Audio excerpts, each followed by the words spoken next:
I spent 10 years building his empire from the shadows, only for him to fire me from our marriage on live television. Nathan thought he was upgrading to a soulmate with a following. But he forgot one thing. I was the one who signed his paychecks. While he was celebrating his new life, I was already negotiating the acquisition of his old one. He didn't just lose a wife, he lost the only person who knew how to keep him from going bankrupt. The teleprompter glowed with the speech Tori had spent 3 nights perfecting. It was the 10th anniversary gala for Hale Tech, and she stood in the wings, adjusting the cuff of her structured blazer. The same one she wore to the board meetings where she'd saved the company from collapse. She expected a tribute to their partnership. Instead, Nathan stepped to the mic and looked directly at Scarlett, his spirit twin, who was already live streaming to millions. "I'm choosing my truth," Nathan's voice echoed, as he announced a restructuring of his heart that didn't include the boring woman who managed his spreadsheets. The audience's pity felt like a physical weight. But as Tori watched the engagement metrics on Scarlett's phone skyrocket, she didn't cry. She saw the technical flaw in the live stream sponsorship, a legal oversight that would cost Nathan everything by morning. As she walked out of the gala and into the cool night air, a sleek navy sedan pulled to the curb. Inside sat Dominic Reyes, a man who played the corporate game like a blood sport. He didn't offer her a shoulder to cry on, he offered her a contract. "Nathan Hale just handed me his throat on a silver platter," Dominic said, his gaze intense and appreciative. "I need the only person smart enough to cut it." 3 minutes after being publicly discarded, Tori wasn't just leaving a husband, she was joining a shark. The silence in the penthouse was heavier than the gold watches Nathan loved to collect. Nathan sat across the marble table, sliding a thick stack of papers toward Tori with a smug, tight smile. Beside him, Scarlett was busy taking a selfie, her ring light reflecting in her eyes like a fake halo. "Look, Tori," Nathan said, leaning back with an air of fake kindness. "I want to be fair. I'm giving you the beach house and a 3-year alimony plan. It's a generous settlement for someone who's just been, well, a supportive wife. You won't have to worry about a thing." Tori didn't look at the beach house clause. She didn't look at the money. Her almond-shaped eyes stayed fixed on the fine print of the company's asset list. For 10 years, she had been the one who balanced the books while Nathan did the interviews. She knew exactly where the rot was. And she knew where the hidden seeds were planted. Scarlett giggled at her phone. "It's a great deal, sweetie.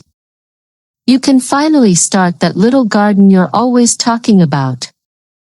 Live a quiet, boring life. It suits you." Nathan nodded, his gaze already drifting back to his soulmate. "Just sign it, Tori. Let's not make this a scene. You're a smart girl, but you don't know the first thing about running a business in the real world." Tori picked up the pen, but she didn't sign the main page. Instead, she flipped to the very back of the document, to a tiny, overlooked subsidiary called Phoenix Analytics. It was a consulting wing Nathan had started and then abandoned because it didn't have enough clout or hype. To him, it was a tax write-off. To Tori, it was a gold mine of data and high-level contacts she had quietly nurtured for years. I don't want the beach house, Nathan, Tori said, her voice calm and steady. And I don't want your alimony. Nathan blinked, his smug expression wavering for a second. What are you talking about? I'll take Phoenix Analytics, she said, circling the name. And the rights to my own financial patents. In exchange, I'll sign away any claim to Hale Tech. You can keep that empire you think you built.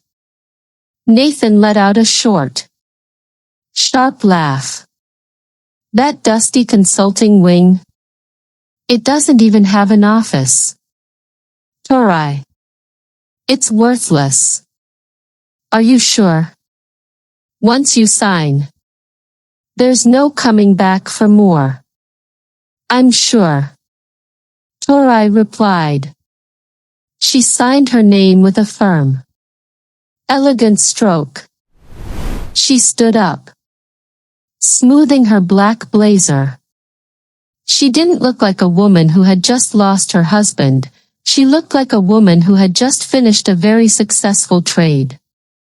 Have a nice life, Nathan, she said, her voice cool as ice. I hope the soulmate is worth the price of the architect. As Tori walked out the door, Nathan was already laughing with Scarlett about how helpless she was. He didn't realize that she hadn't just taken a small wing of his company, she had taken the only part of it that worked. Tori walked into the glass tower of Reyes Capital. She was no longer the wife of a startup founder. She was now the owner of Phoenix Analytics. Her new office was just a small room with a desk. But her mind was sharper than ever. She had a meeting with the most powerful man in the city, Dominic Reyes. When she entered his office, the air felt different. It was cold and serious. Dominic was standing by a giant window. He was tall, with dark hair and a sharp suit that looked like it cost more than Nathan's entire car collection. He didn't smile when he saw her. He just pointed to a thick folder on his desk. I've heard you are the hidden brain behind Nathan Hale's success, Dominic said. His voice was deep and calm. But I don't pay for rumors. I pay for results. He sat down and looked at her with intense eyes. One of my partner firms is losing money. There is a $20 million leak in their accounts that my best experts can't find. You have 24 hours to find it. If you do, I will hire your firm for all my future deals. If you don't, please don't waste my time again. Tori didn't flinch. She didn't ask for coffee or a break. She simply pulled out her laptop and sat down. I won't need 24 hours, she said quietly. Dominic raised an eyebrow but went back to his work. The only sound in the room was the clicking of Tori's keys. She wasn't just looking at the numbers, she was looking for the story they told. She saw how the money moved through shell companies and hidden fees. It was a pattern she had seen Nathan try to use before. But this was much more clever. 2 hours later, Tori turned her laptop around. She pointed to a series of small, repeated payments hidden under software maintenance for a company that didn't exist. There is your leak, Tori said. It's not one big hole. It's 1,000 tiny scratches. Your lead developer is skimming off the top. Dominic looked at the screen. He checked the data. Then looked back at Tori. For the first time. A small, respectful smile touched his face. He looked at his watch. Then back at her. You found it in 2 hours, he noted. My team spent 2 weeks on this. They were looking for a mistake. Tori replied, closing her laptop. I was looking for a lie. Dominic stood up and walked toward her. He didn't treat her like a boring assistant. He treated her like an equal. It seems Nathan was a fool to let you go. You aren't just a consultant. Tori. You are a weapon. Tori felt a spark of power she hadn't felt in years. I'm just getting started, she said. While Tori worked in the quiet luxury of Dominic's office, the rest of the world was watching a disaster unfold online. Scarlett had spent months telling her followers that her lifestyle was authentic and self-made. But that morning, a group of former employees leaked the truth. They shared documents showing that Scarlett's famous charity was fake and that she was using Nathan's company money to buy designer clothes while claiming they were gifts. The internet turned on her instantly. Within hours, Scarlett went from being a soulmate icon to a fraud.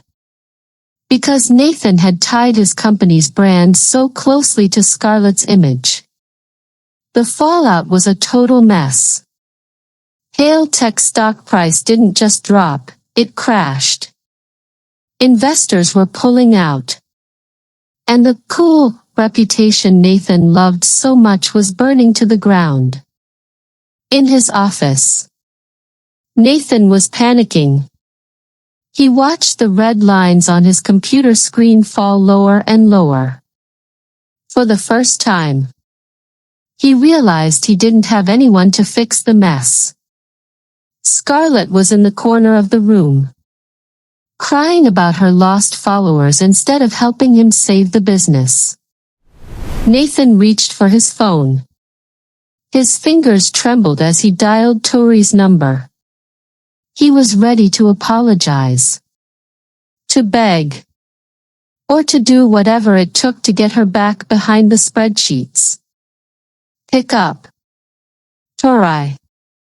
Please pick up, he whispered to the empty room. The call didn't even ring. It went straight to a busy signal. He tried again.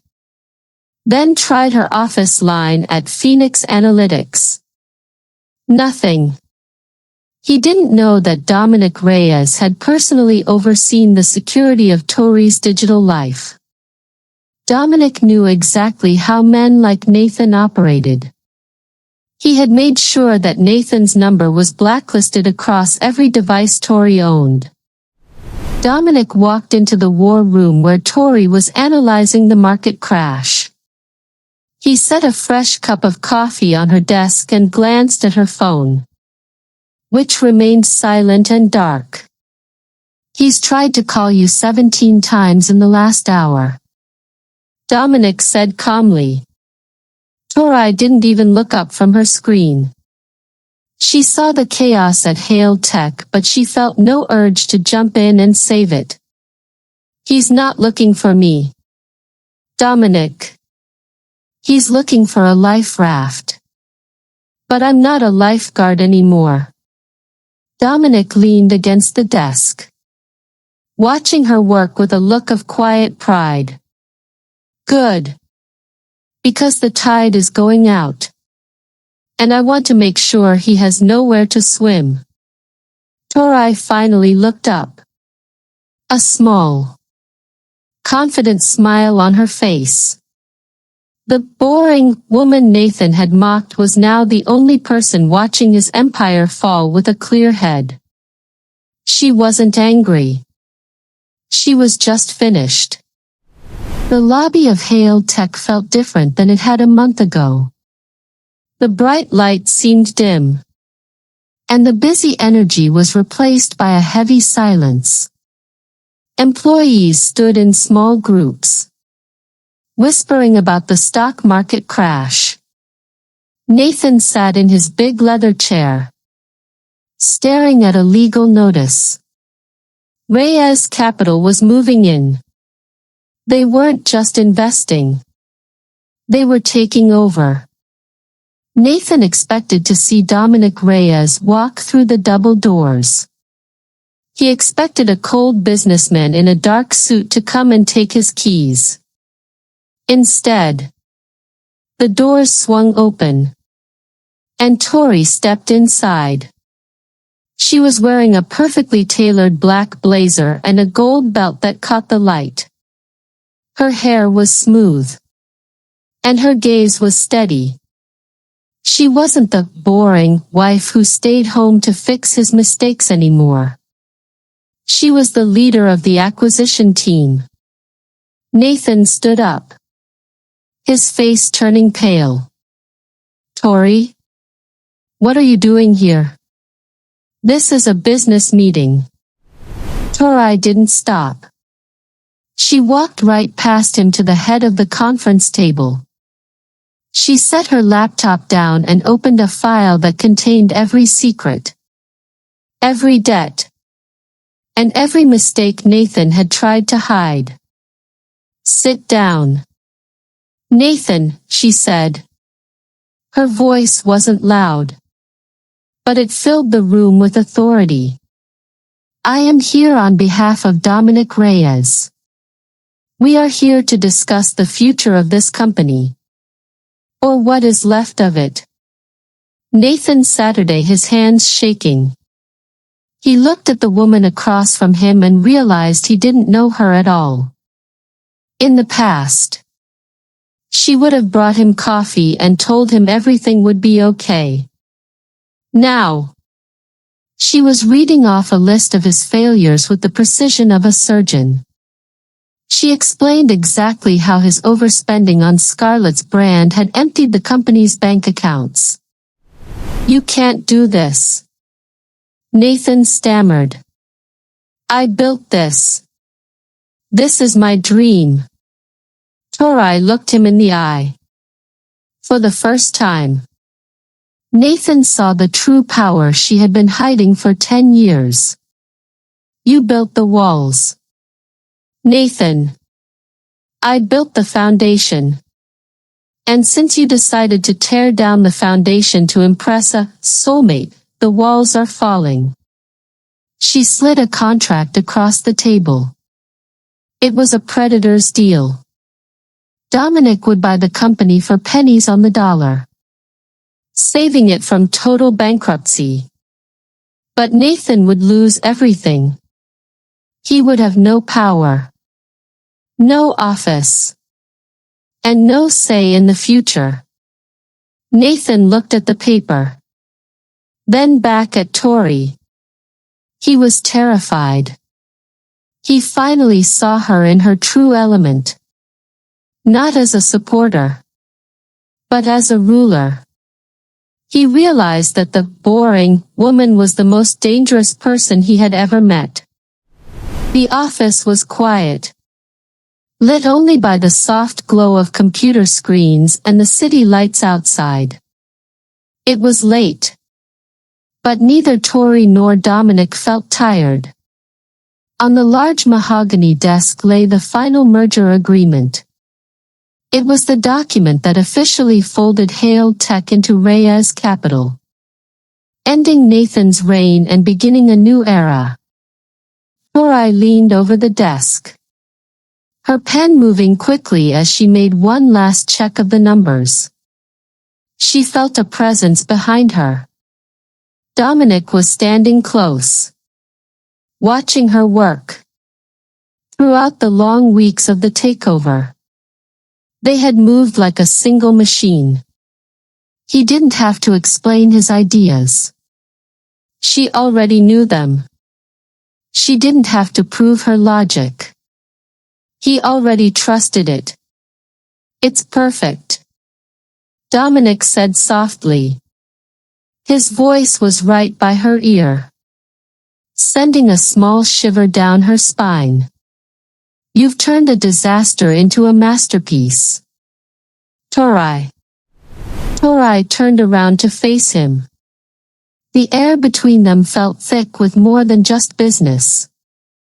For years, Nathan had made her feel like a shadow. But Dominic looked at her like she was the sun. He didn't want someone to worship him. He wanted someone to lead beside him. We did it together, Torai replied. She felt a surge of pride. Not just for the deal, but for the person she had become. Dominic reached out, his hand resting gently on the edge of the desk near hers. I've spent my whole life looking for a partner who could keep up with me. I thought I was looking for a business asset. I didn't realize I was looking for you. Torai looked up at him, her hazel eyes bright. In this room, there were no fake promises or soulmate speeches. There was only the truth of two people who respected each other's minds and strengths. Slowly, Dominic leaned in. When their lips finally met, it wasn't a frantic or desperate moment. It was steady and sure, like a contract being sealed. It was a kiss between two equals who had survived the storm and were ready to build something even bigger. As they pulled apart, Torai looked down at the signed merger. The ink was dry. The past was officially over. And for the first time in her life, she wasn't just supporting someone else's dream. She was living her own. The heavy oak doors of the corner office opened, and Nathan stumbled inside. He looked like a different man than the smug entrepreneur who had ended their marriage a few months ago. His hair was messy. His eyes were bloodshot. And his expensive gray t-shirt was wrinkled. He stopped short when he saw Tori. She was sitting in the high-backed leather executive chair, the one that used to be his. She didn't look up immediately. Instead, she finished typing a memo on her laptop, her movements calm and controlled. The room was quiet, smelling of expensive coffee and success. Tori. Please. Nathan gasped, his voice cracking. You have to stop this. Dominic is gutting my company. Everything I worked for is being sold off. You can't let him do this to me. We have 10 years of history together. Torai finally looked up. She didn't look angry. She didn't look like she was enjoying his pain. She just looked observant. She leaned back in the chair, her hands resting comfortably on the armrests. The acquisition is already finished. Nathan, she said. The papers were filed this morning. Hale Tech no longer exists. It is a subsidiary of Reyes Capital now. Nathan rushed toward her desk, his hands hitting the polished wood. Then talk to Dominic. He listens to you. Tell him to give me back my position.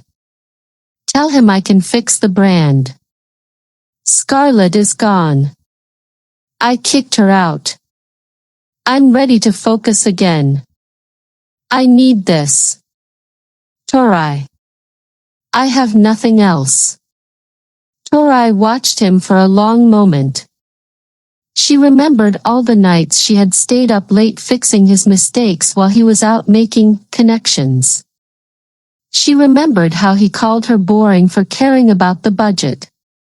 "I'm not going to do that," Torai said firmly. "Why?" Nathan cried. "Is this about revenge? Are you doing this because you're mad about what happened at the gala?" "I'm sorry. Okay? I made a mistake." Torai shook her head slowly. "Nathan, you still don't get it. I'm not doing this because I'm mad. I stopped being mad the day I walked out of that gala. I'm doing this because you are a liability." Nathan froze. "A liability? In business, a liability is a debt or a risk," Torai explained, her voice as steady as a heartbeat. "You spent company money on a lifestyle you didn't earn. You ignored the data because it didn't fit your ego. You are a risk to the employees and the investors. My job is to protect this company. And the best way to do that is to keep you as far away from it as possible." She stood up, signaling that the meeting was over. Nathan looked at her and finally realized that there was no boring wife left to save him. There was only a professional who had outgrown him. "The security team will show you out." "Nathan," she said, turning her gaze back to her screen. "I have a board meeting to lead." The grand ballroom was filled with the most powerful people in the country. Huge crystal lights hung from the ceiling, making everything sparkle like diamonds. This was not a cheap party for social media likes or clout. This was a celebration of a new empire. While Nathan's parties had been loud and messy, this wedding was elegant and strong. It was the corporate event of the decade. And every major news station was talking about it. Torai stood in front of a tall mirror, finishing her look. She wasn't wearing a traditional, poofy dress. Instead, she chose a stunning silk gown that looked like a modern suit. It was simple but screamed power. She looked at her reflection and saw a woman who had completely transformed. She wasn't the invisible helper anymore. She was the star. Dominic walked into the room, looking sharp in his navy blue suit. He stopped and just stared at her for a moment. No cameras were flashing for a soulmate post. There was just a quiet moment of real respect between two partners. "Are you ready?" Dominic asked, holding out his hand. "More than ever," Torai replied, taking his hand. Her grip was firm and confident. They walked out into the garden where the ceremony was held. The air smelled of expensive flowers and success. As they stood before their friends and business partners, the atmosphere was filled with a sense of peace. When they exchanged rings, it didn't feel like a trap or a burden. It felt like a merger of two great minds. They weren't just promising to love each other. They were promising to build a future together. The reception that followed was perfect. There were no influencers chasing trends or people making fun of boring finance. Instead, world leaders and CEOs were shaking Tori's hand. They didn't ask her about Nathan. They asked her for her advice on the market. She was finally being seen for who she truly was. News of the wedding spread fast. On the screens in the hallway, clips of the event played next to old photos of Nathan's failed influencer party. The contrast was clear to everyone. Nathan had chosen a flash of light that went out quickly. Tori had chosen a steady flame that was now lighting up the entire city. As the music played and the sun set over the skyline, Tori leaned against Dominic. She looked out at the guests and realized her redemption was complete. She hadn't just survived the betrayal, she had risen above it to a place Nathan could never reach. The stage was dark except for a single red circle where Tori stood. Thousands of people sat in the audience. And millions more were watching the live stream online. Tori took a deep breath. She wasn't wearing a flashy costume or trying to act like a superstar. She was wearing her signature black power suit, looking calm and professional. For a long time, I was told that I was boring. Tori began. Her voice was clear and steady, reaching every corner of the room. I was told that my love for numbers, my focus on budgets, and my need for a plan were things that held people back from their dreams. I was pushed into the shadows because I didn't fit the exciting image of a leader. The audience was silent, hanging on her every word. Behind her, a giant screen showed the word resilience in bold letters. But here is the truth I learned, she continued. Boring skills are the foundation of every exciting dream. You can have the most beautiful house in the world. But if the foundation is weak, it will fall. Innovation needs a budget. Passion needs a plan. And a soulmate cannot save a company that has no direction. Tori shared her story. Not with bitterness, but with strength. She talked about the day she was left with nothing and how she used those boring finance skills to build a new life from the ashes.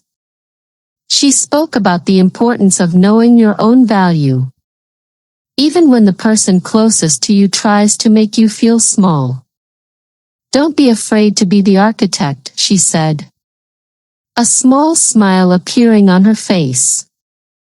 Because when the hype fades and the lights go out, the person who understands the foundation is the only one left standing. When she finished, the room stayed quiet for a heartbeat before exploding into a standing ovation.